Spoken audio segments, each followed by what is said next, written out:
अस्सलाम वालेकुम friends, welcome back to Top Smarties. Drama serial Naqab जिसकी आइंदा आने वाली तमाम एक साथ की कहानी आपसे शेयर करेंगे। ये ड्रामा वाइंड अप होने वाला है, अपने अख्ताम तक पहुंच रहा है, लेकिन कमिंग एपिसोड्स बहुत ही ज़बरदस्त होने वाली हैं क्योंकि हर इंसान के ऊपर से नकाब तो उतर ही चुका है। तैमूर भी अपनी मोहब्बत का इजहार अपनी ही बीवी के सामने कर चुका है। आहत के सामने भी हकीकत आ चुकी है कि ईमान बेकसूर थी, सब कुछ जो किया तैमूर और सारा ने किया।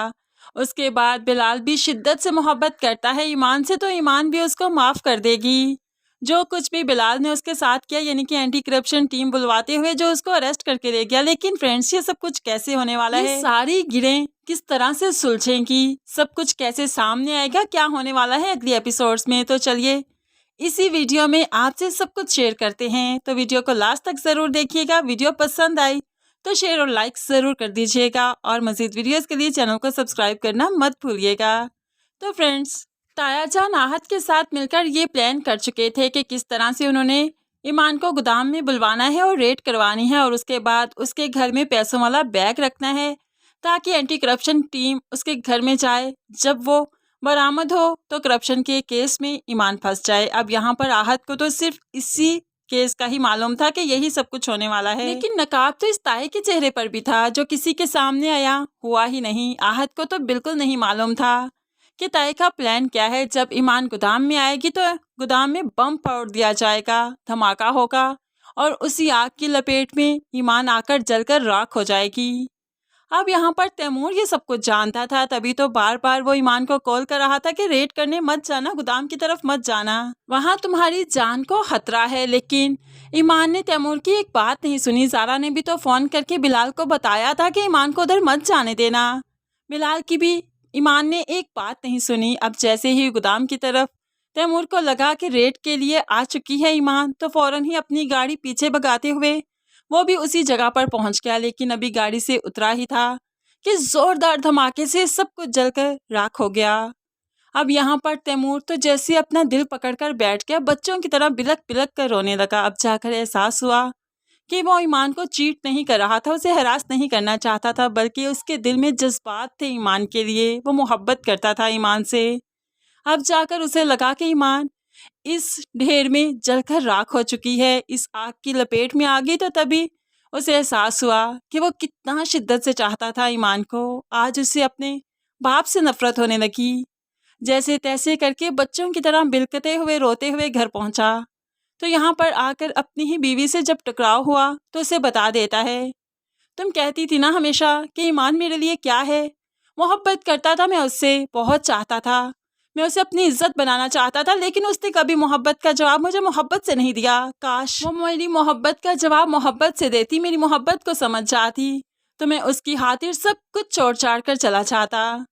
यहाँ पर तो ज़ारा हक्की बक्की रह गई, और जो आपने उस पर इल्ज़ामात लगाए कि उसने आपको ट्रैप करने की कोशिश की तैमूर, वो सब क्या था? तो तैमूर आज इजहार करता है, वो ट्रैप करती तो सही, वो आगे बढ़ती तो सही, मैं उसका हाथ ना थाम लेता, उसने तो कभी ऐसा कुछ किया ही नहीं। और आज जब वो इस दुनिया से चली गई तो एहसास हुआ, मोहब्बत करता था, मोहब्बत करता हूँ और हमेशा करता रहूँगा ज़ारा।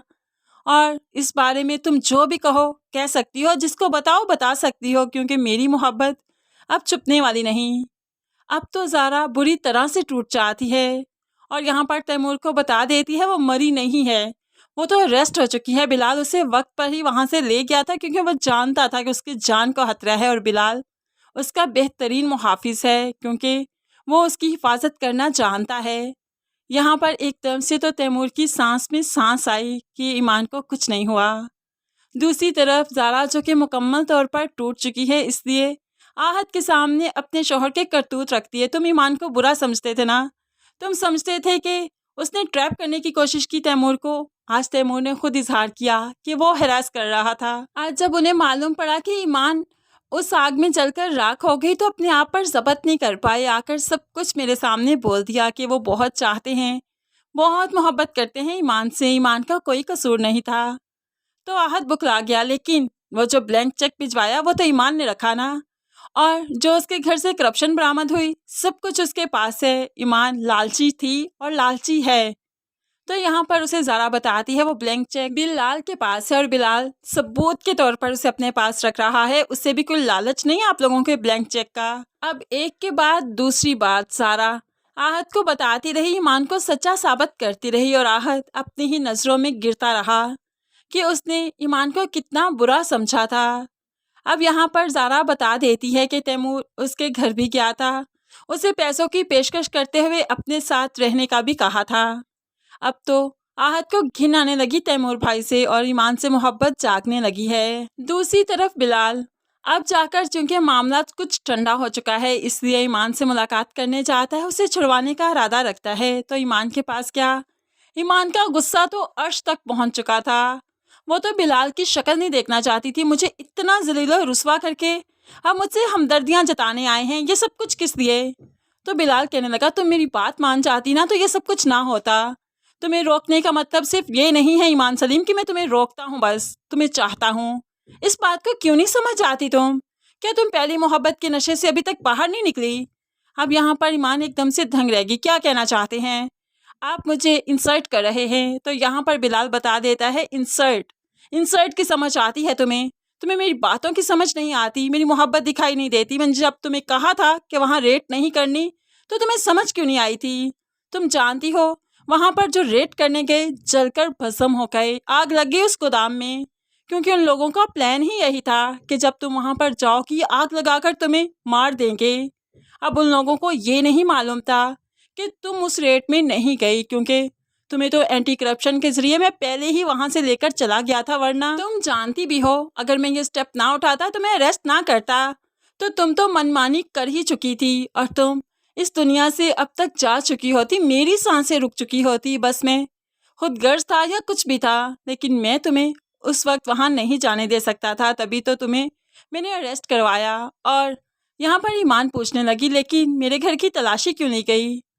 तो यहाँ पर बिलाल कहने लगा बहुत ज़रूरी था, क्योंकि तुम्हारे नाम से एक बैग आया था पैसों से भरा हुआ जो कि आहत ने भेजा था, और वो बैग मुझे मिल गया तुम तक पहुँचने से पहले, जो कि मैंने कहीं और छुपा दिया था। लेकिन फिर भी तुम्हें करप्शन केस में उन लोगों ने इस तरह से भी फंसाना था, और फिर मैंने तुम्हारे घर की तलाशी दिलवाई ताकि कोई चीज़ तो हो जिसकी बिना पर तुम्हें अरेस्ट किया जाए। सोचो अगर मैं वक्त पर ना पहुंचता, मेरे हाथ में वो बैग ना लगता, तो एंटी करप्शन वाले तुम्हारे घर से वो बैग बरामद कर लेते और इस तरह से तुम बुरी तरह से फंस जाती।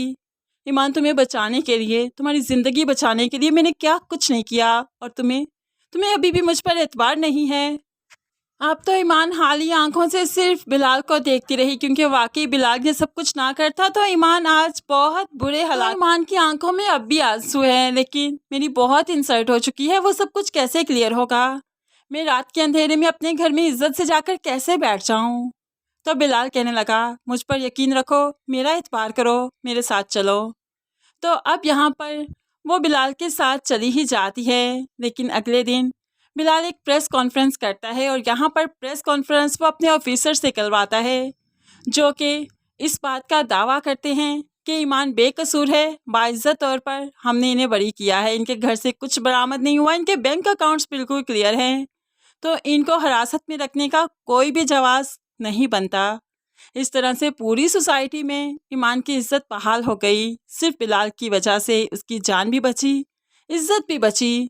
तो अब यहाँ पर बिलाल पर तो ट्रस्ट करना ईमान का बनता ही है, उससे मोहब्बत करना तो बनता ही है। ईमान जो घर आई तो आज उसके वालिदैन भी उसके पास आ गए, क्योंकि अकेले अपने बच्चे को अब वो नहीं छोड़ेंगे। ऐसे में आहत को जो सब कुछ क्लियर हुआ, वो भी ईमान के पास मोहब्बत की झोली फैलाए आ गया।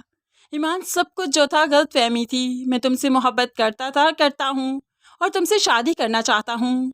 ईमान तो चीख उठी जब सब कुछ क्लियर आ गया, तो आज मोहब्बत की दुहाई देने आ गए। जब मैं मुश्किल में थी मुझे बचाने नहीं आए, बल्कि मुझ पर इल्ज़ामात लगाए, मुझे मारने की कोशिश की। आज कैसे इस मोहब्बत की दुहाई को कबूल करूँ मैं? दफ़ा हो जाए यहाँ से।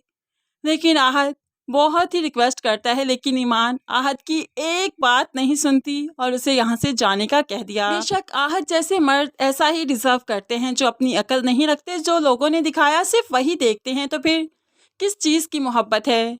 दूसरी तरफ तैमूर अपनी मोहब्बत के हाथों मजबूर डीसी के घर पहुंच गया। रात के वक्त जब डीसी साहब के घर आया तो ज़ाहिर सी बात है, बिलाल इसे कमरे में ले जाता है, इसे बिठाकर बात करता है। तो तैमूर अपनी मोहब्बत इसके सामने खोल कर रख देता है, बहुत चाहता हूँ ईमान को, तुम मुझसे दूर हट जाओ, नहीं तो बहुत बुरे से पेश आऊँगा। अब तो यहाँ पर बिलाल भी सीधा होकर ही बात करता है, क्या मतलब है? डोंट नो कि वो मेरी असिस्टेंट हैं और उनसे बात करने के लिए मुझे कोई नहीं रोक सकता। मेरा कानूनी हक है उनसे बात करना और बहुत जल्द शरई हक भी हो जाएगा। तो तैमूर भड़क उठा, अगर तुम्हारी आवाज़ उसके फ़ोन पर कभी मैंने सुनी ना, तो देख लेना तुम्हें ज़िंदा नहीं छोड़ूंगा। तो यहाँ पर बिलाल भी कहने लगा, बहुत जल्द वो मेरी वाइफ बन जाएंगी, तो क्या उसके बाद भी तुम ऐसा कुछ कह सकते हो? बहुत जल्द हमारा निकाह है। तो यहाँ पर तैमूर फिर से धमकाने लगा, देखो बिलाल, तुम मेरी इज्जत के बारे में बात कर रहे हो, उसे मैं इज्जत बनाना चाहता हूँ।